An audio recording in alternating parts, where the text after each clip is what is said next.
दिल्ली में कलेक्टर आवास पहुंचे सांसद किरोड़ी लाल मीणा। गौ सेवकों की मांग पर बनी सहमति। 14 दिन से चल रहा था धरना, हुआ समाप्त।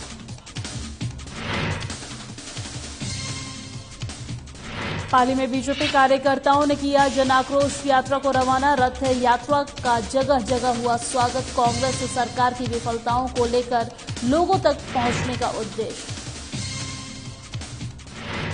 जयपुर में आत्मनिर्भर युवा संगोष्ठी का आयोजन। डिजिटल मार्केटिंग में आत्मनिर्भर बनने पर हुई चर्चा। युवाओं को बताया गया इंटरनेट मार्केटिंग का तरीका।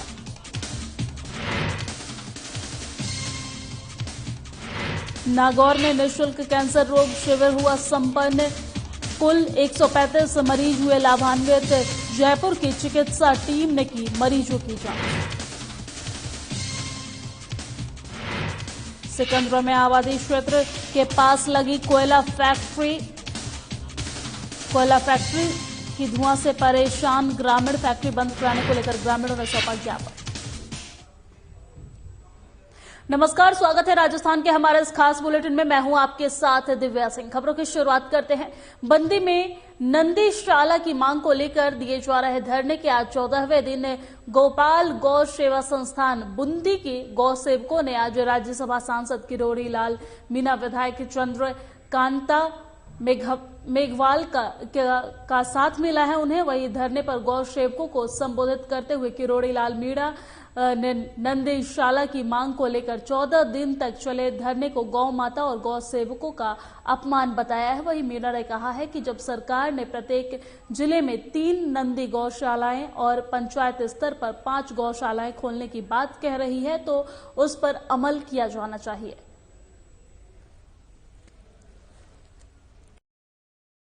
हमारी 3 प्रमुख मांगे थी सर। एक तो नंदीशाला का समाधान उन्होंने 7 दिन में करने का कहा है, और दूसरा जब तक ये नंदीशाला का निर्माण शुरू नहीं हो जाता हमारी सेवा जैसे पशु चिकित्सालय में हम लोग करते आए वैसे जारी रहेगी और ये लोग हमारा पूरा सहयोग करेंगे। इन्होंने ऐसा भी आश्वासन दिया है। तीसरी बात, ये जो मुकदमे पुलिस द्वारा दर्ज करके प्रताड़ित किया जा रहा था उनका भी उन्होंने निस्तारण करने का आश्वासन दिया है।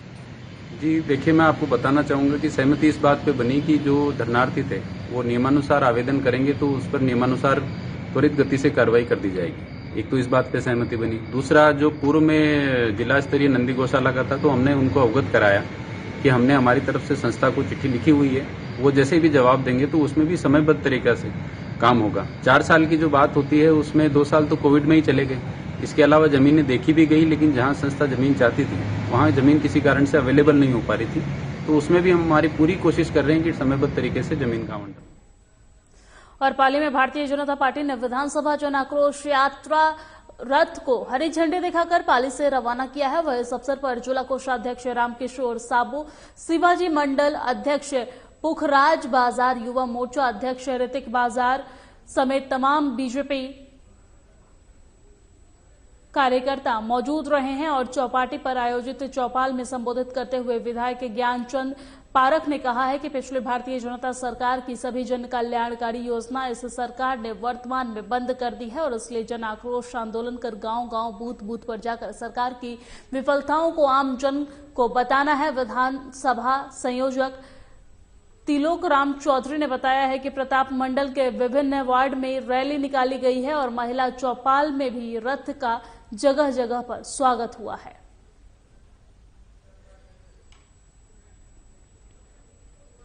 और भारतीय जनता पार्टी मंडल चिपा बड़ौद में जन आक्रोश यात्रा का शुभारंभ ग्राम पंचायत टांचा में किया गया है और वही इस दौरान मंडल अध्यक्ष मुरारी लाल नगर और प्रधान नरेश कुमार मीणा, विनोद वैष्णव ने विधिवत पूजन कर जन आक्रोश यात्रा को रथ को हरी झंडी दिखाकर रवाना किया है। वही आईटी सेल संयोजक और जन आक्रोश यात्रा सोशल विधानसभा प्रभारी हितेश कुमार वैष्णव ने बताया है कि शुभारंभ के बाद जन आक्रोश यात्रा ग्राम टांचा होते हुए भगवानपुरा और अजनावर, फलिया, खेड़ी, बंजारा होते हुए छिपा बड़ौद पहुंची है और रात में विश्राम किया है। वही ग्रामीणों द्वारा जगह जगह पर पुष्प वर्षा कर यात्रा का भव्य स्वागत किया गया है।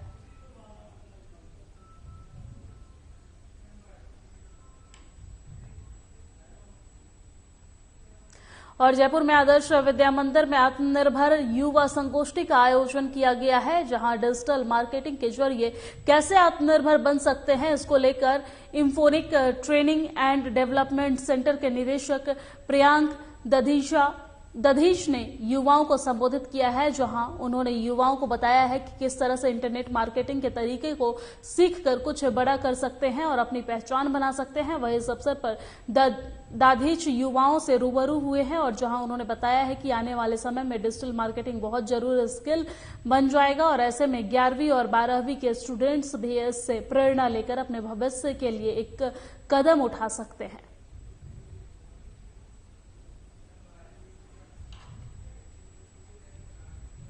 और बाड़मेर में सर्व समाज की बैठक आयोजित हुई है। कबूतरों का चौक समीप केरू पीठ के ग्राम गंगादास महाराज की अध्यक्षता में ये बैठक आयोजित हुई है और इसमें गांव के प्रबुद्ध जनों ने भाग लिया है और इसमें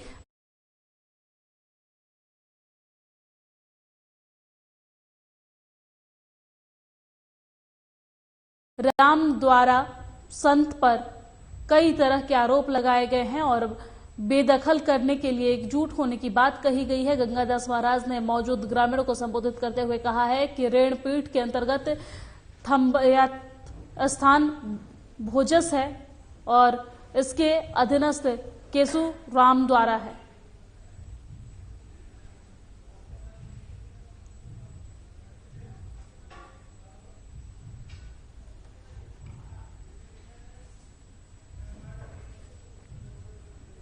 और नागौर भक्त शिरोमणि मीराबाई की नगरी मेड़ता शहर में दोस्ती की मिसाल देने वाले महेंद्र कुमार दिवाकर और सुरेश बोहरा की स्मृति में जागरूक सेवा संस्थान मेड़ता और दिवाकर परिवार के संयुक्त तत्वाधान में विशाल निःशुल्क कैंसर रोग जांच शिविर का आयोजन किया गया है। यह आयोजन स्थानीय 4 भुजा धर्मशाला में आयोजित किया गया है, जिसमें 135 मरीजों ने शिविर में आकर अपना चेकअप करवाया है और परामर्श लिया है। शिविर का जन अभाव अभियोग निराकरण समिति सदस्य जगदीश नारायण शर्मा, जनता प्रधान संदीप चौधरी द्वारा फीता काटकर शिविर का शुभारंभ किया गया है। वही संस्थान अध्यक्ष सुशील कुमार दिवाकर ने बताया है कि सद्धम वेलफेयर संस्थान जयपुर की चिकित्सा टीम के डॉक्टर सुखराम नेहरा, रमेश ऋषिकेश मीणा ने मरीजों का जांच परामर्श किया गया है और जिसमें 135 मरीज लाभान्वित हुए हैं।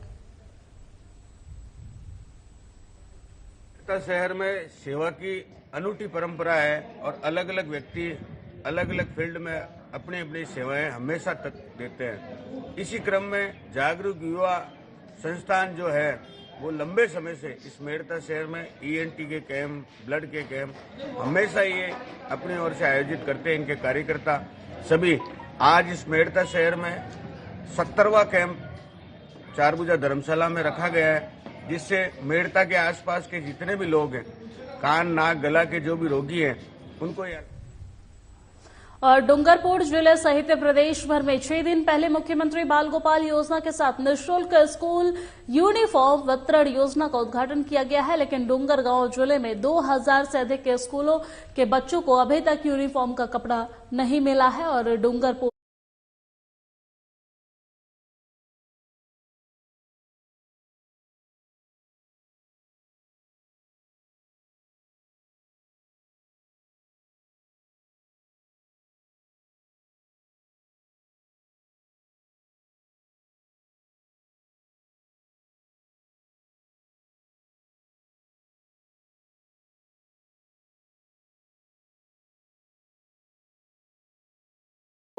जिले में 2210 स्कूल हैं और जिसमें योजना के तहत लाभ दिए जाने वाले कक्षा 1 से 8वीं तक 2,10,448 बच्चे की नामांकन है। प्रदेश के मुख्यमंत्री अशोक गहलोत ने 29 नवंबर को जयपुर से वर्चुअल तरीके से सभी जिले के बाल गोपाल योजना और स्कूल यूनिफॉर्म वितरण योजना का उद्घाटन किया था। वह इस सरकार की ओर से उद्घाटन के बाद 400 विद्यार्थियों के लिए कपड़ा आया और जिसे शिक्षा विभाग ने प्रत्येक ब्लॉक में 10-10 सेट बांटे गए थे और इससे उद्घाटन की औपचारिकता तो पूरी हो गई, लेकिन जिले के 2210 स्कूलों के 2,10,048 विद्यार्थियों को अभी तक यूनिफॉर्म का कपड़ा नहीं मिला है और न ही यूनिफॉर्म सिलाई का पैसा बच्चों के खातों में पहुंचा है। डूंगरपुर जिले की करीब 2 लाख बच्चों को निःशुल्क है वो पोशाक वितरण किया जाना है। अभी वर्तमान में केवल 400 बच्चों को डूंगरपुर ब्लॉक है उसमें हमें मिली है, प्राप्त हुई है और 400 को ही वितरित कर दिया गया। सीएम महोदय का जो कार्यक्रम था, शुभारंभ किया जाना था बाल गोपाल योजना और साथ ही उसके साथ में निःशुल्क पोशाक वितरण योजना के अंतर्गत, और शीघ्र ही सभी बच्चों के लिए फर्म के माध्यम से है वो निःशुल्क पोशाक है वो ब्लॉक स्तर पे ही पहुंचाई जाएगी। और अब खबर दौसा के सिकराये से है, जहां पर सिकंदरा में आबादी क्षेत्र के पास करीब 8 महीने से संचालित हो रहे कोयला बनाने की फैक्ट्री से निकलने वाले धुआं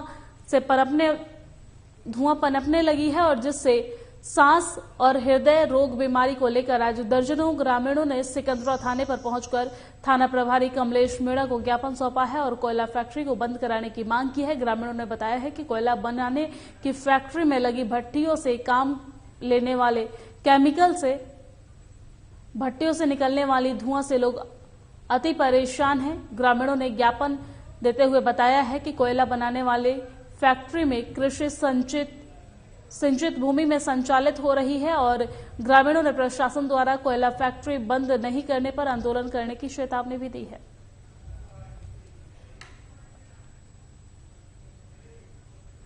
और मकराना मार्बल खनन क्षेत्र के साहब वाली रेंज की एक खदान में शनिवार को एक दुर्घटना हुई थी और उस दौरान खनन कार्य कर रहे मजदूर की खदान में गिरने से मौत हो गई थी, जिसके शव का तीसरे दिन सोमवार को मुआवजा राशि तय होने के बाद पोस्टमार्टम कर परिजनों को सुपुर्द किया गया है। जानकारी के अनुसार मुआवजा राशि को लेकर मृतक के परिजन द्वारा पिछले 2 दिनों से धरना दिया जा रहा था। रविवार देर रात में जाकर समझौता वार्ता सफल हुई है और जिसके बाद आज सोमवार को शव का पोस्टमार्टम हुआ है।